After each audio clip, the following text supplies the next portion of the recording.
Hello, and welcome to Your Vote Counts, a public informational, nonpartisan program designed to get the public acquainted with the candidates vying for the 2024 general election races of Kaiser City Mayor, Kaiser City Council, Marion County Sheriff, Senate District 9, House Districts 17, 18, 19, 20, 21, 22, 23, and Congressional Districts 5 and 6. These interviews come to you through the producers at Capital Community Media, with collaboration on questions and moderators from the American Association of University Women and League of Women Voters, Marion and Polk counties. All candidates for these races were invited, and 65% chose to participate. Candidates did not receive the questions prepared by the League of Women Voters ahead of time. Candidates were invited to prepare a 2-minute opening, addressing their background and qualifications for the office, and 2-minute closing remarks. I'm Cindy Schnell from the League of Women Voters of Marion and Polk counties, and I'd like to introduce Kevin Chambers, who is running for House District 20. Candidate Chambers, welcome. Thank you for having me. Sorry. I'm glad to have you. And we're looking forward to your opening remarks. Okay. You're on. Thank you for having me. Sorry about that. My name is Kevin Chambers. I'm the Republican for Oregon House District 20, which is Monmouth, Independence, West Salem, and a sliver of South Salem. My background in politics started in 2008 during Obama's election process, and that's really what drove me into politics and starting to understand the process.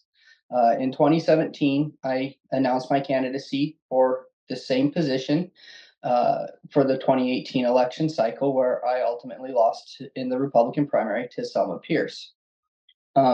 Between my initial take into politics and now, I've served as the Polk County Republican chair.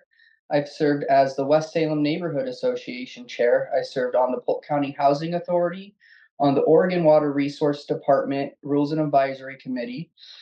I've served on Benton County Natural Areas and Park Board. I've served on the Oregon Water Resource Continuing Education Rules and Advisory Committee, and I currently serve on the Monmouth Budget Committee. From a background, I am a water well driller. Went to school for earth science at Western Oregon, which really taught me a love of environmental science, hydrology, which led me into water well drilling.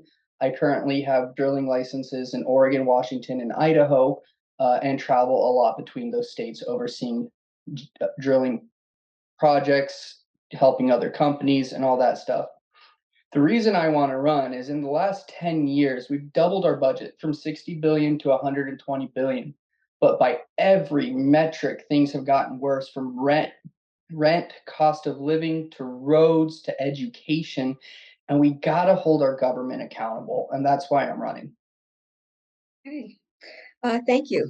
And now we'd like to hear your views on our questions. I'd love to. So here we go.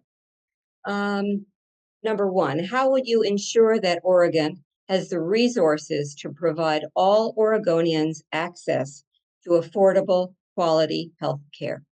Sure.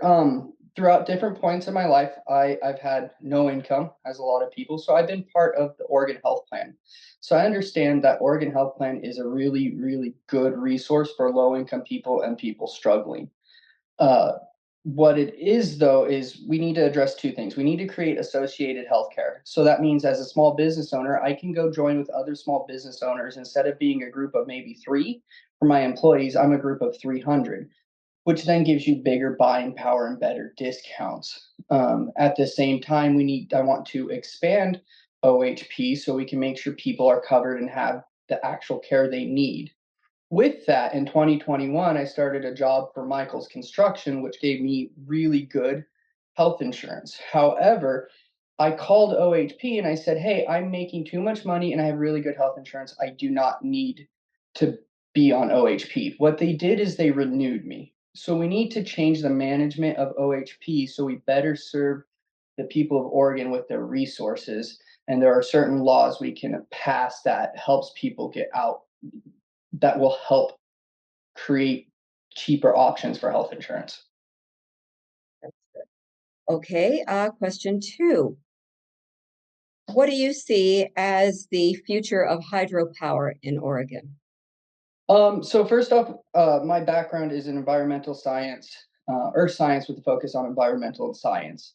Hydropower, I think we need to build more dams as we start dealing with effects of climate change and all this other stuff. Our glacial recharge rate and our glaciers are going to start melting. So we need to capture this rainwater, which means we need to build more hydro dams, right? And a lot of the time that's federal issues. Um, but what we need to realize is if we actually count, we don't count any of our uh, power produced by dams as renewable energy, because that would mean that the Energy Trust of Oregon has met its renewable energy goals and it would defund the Energy Trust of Oregon.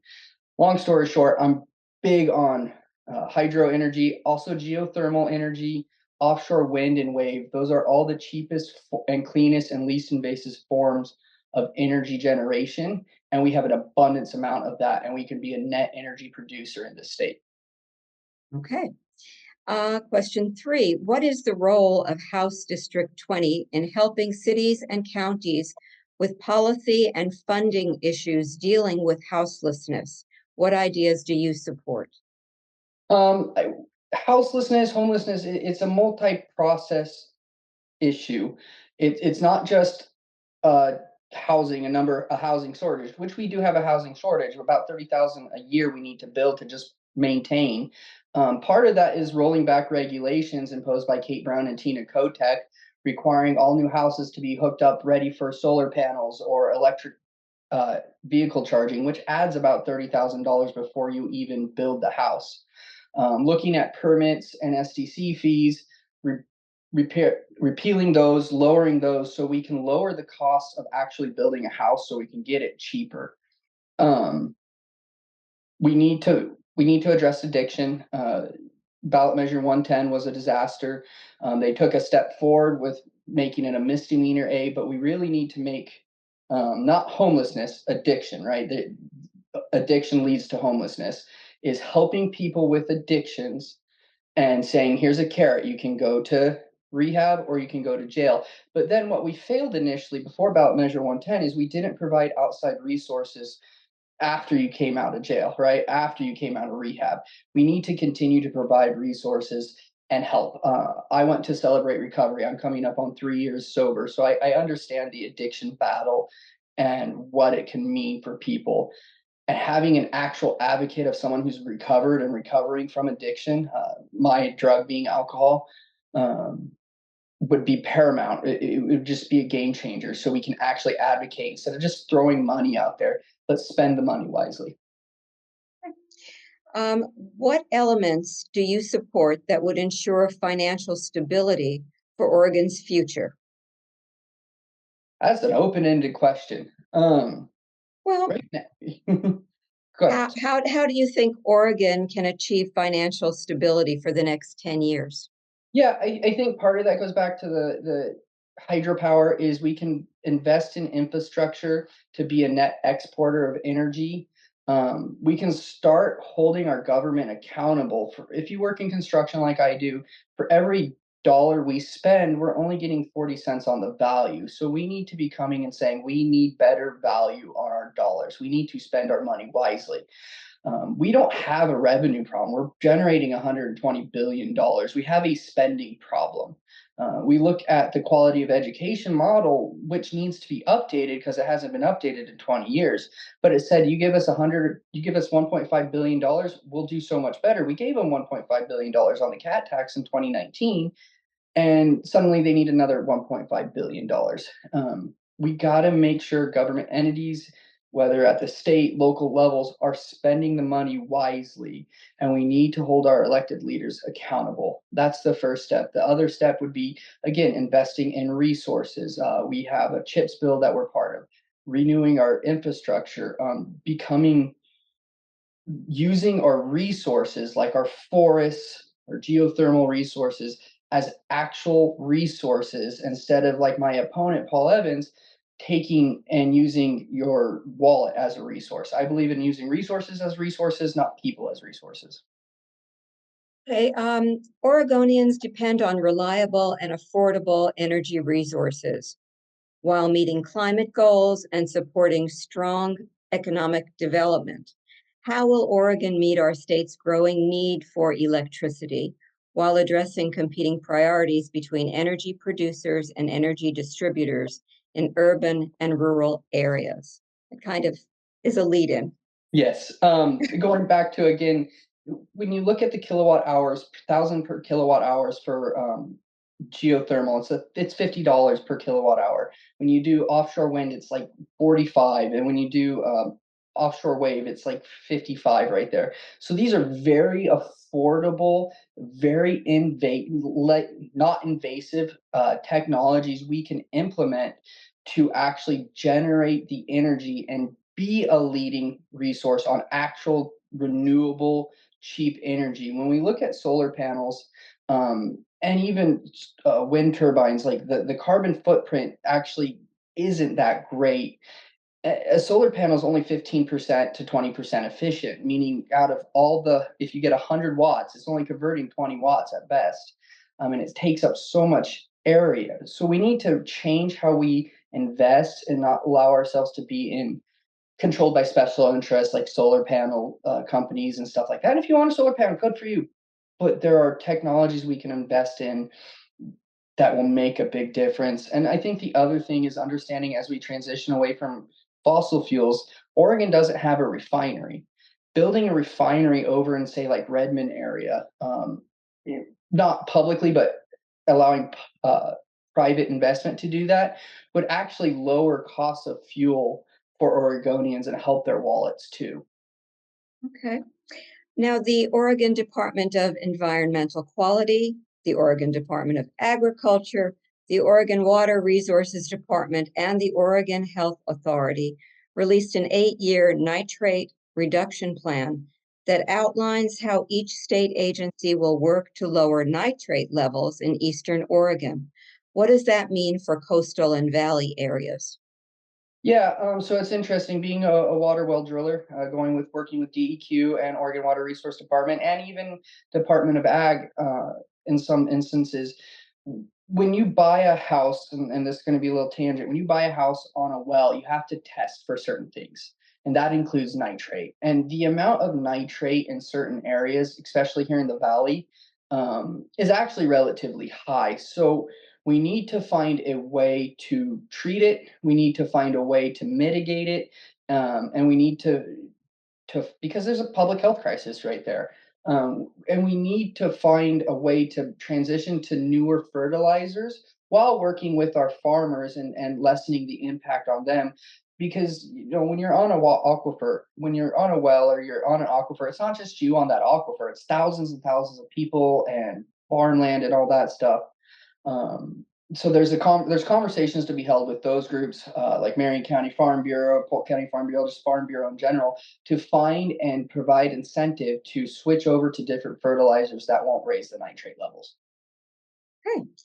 Um, Describe both the positive and negative impact if there is expansion of urban growth boundaries within the state in order to make room for a major semiconductor or advanced manufacturing projects. The major impact, obviously, the good impact is more jobs, higher quality jobs. The negative impact is taking away people's land, right? Coming and saying, I'm going to public domain, eminent domain, right? Coming and saying, taking people's farmland or taking people's housing. That is a major sad issue that we have to deal with. And sometimes the good of the state has to come before that. The example, as West Salem Neighborhood Association chair, and if elected to be state rep, we have a path forward on a third bridge, but part of that would have to be eminent domain and buying land from people. But being our own uh, building our own chips and replacing those jobs that we're losing from Intel would be a major, major win in my book. Okay. And we have a very short time left, so maybe 30 seconds. Speaking to your particular district, What do you see happening in the areas of population growth, emergency preparedness, and financial challenges? Yeah, real Pick quick, one. both cities, Monmouth and Independence, are facing shortfalls and having to cut the budget by $1 million next year.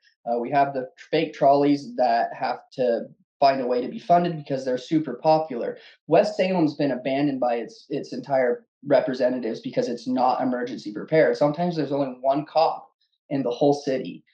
So we need to dedicate more resources, not just in this area because it's a vital commuting area, but in the state as a whole to prepare for an earthquake and to actually be ready for a seismic event.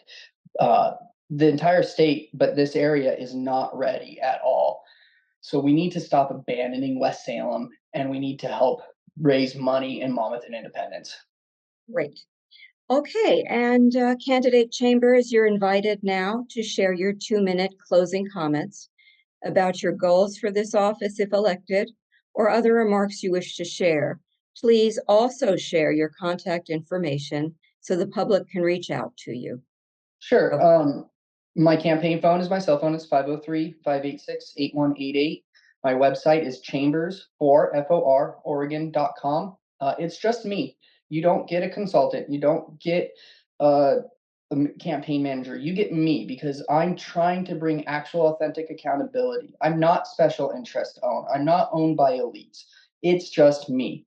I'm working for the people. My opponent 4 years ago promised not to run for a sixth term on some comments he made on Facebook, but he's running again, despite promising not to. He's become a career politician where he says one thing and does the opposite, and career politicians become corrupt politicians, and that's what's wrong with our political system. We agree on most everything.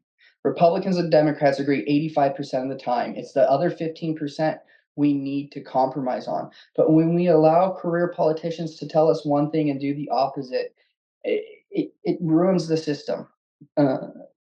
When we look back at the last 10 years that Paul Evans has been in office, what has gotten better? Have our roads improved? Has education gotten better? Has rent stabilized? Have we beaten homelessness and addiction?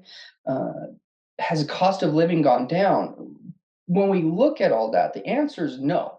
He's overseeing bills to pass and address these issues, but they failed. So we need someone who's willing to hold the government accountable while also looking at the future. We've got to address AI. We've got to address the public mental health crisis in our youth by holding places like Facebook and Twitter and other social media companies accountable.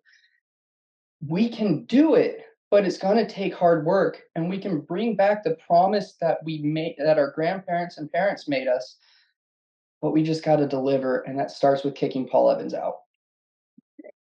Well, thank you, candidate Chambers, for our interview today and for sharing your thoughts.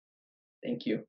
And thanks to Capital Community Media for their extensive technology and producer skills used to create this program.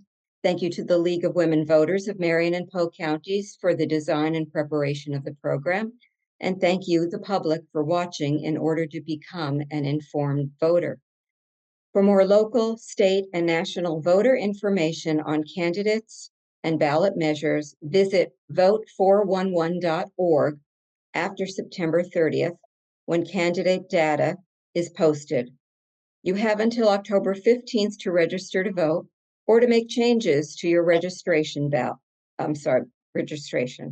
Ballots go out October 16th and will be accepted and counted if postmarked before or on November 5th. Elections matter. Remember to vote because your vote counts. Thank you.